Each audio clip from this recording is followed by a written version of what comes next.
He fell ill while we were in Portugal and we ended up staying there for 3 months. I spent 3.5 years nursing Eddie.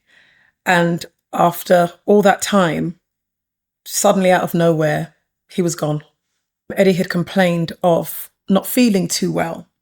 And I remember we were taking pictures and he looked at his picture and he said, "Oh, I don't like the way my face looks."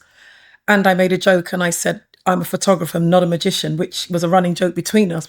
And so he took a sip of water and still complained that the water didn't taste right. So we managed to get ourselves to the hospital. The doctor said, "Look, he basically has got what they call a cervical stenosis to the spine." But what they said to me was, if there was any sudden impact, it would sever his spinal cord or there would be a blood clot to the brain. So they have to do an emergency surgery. So the operation was done. Operation was successful. 2 days after the op, he gets an infection in the wound and all hell breaks loose. He's not able to wash himself, feed himself, use the bathroom. He's literally paralyzed. We end up having to spend 3 months in Portugal. Thankfully, because of the travel insurance, we get flown back via air ambulance. It was hell. He died from a blood clot, something none of us saw coming after everything we'd been through.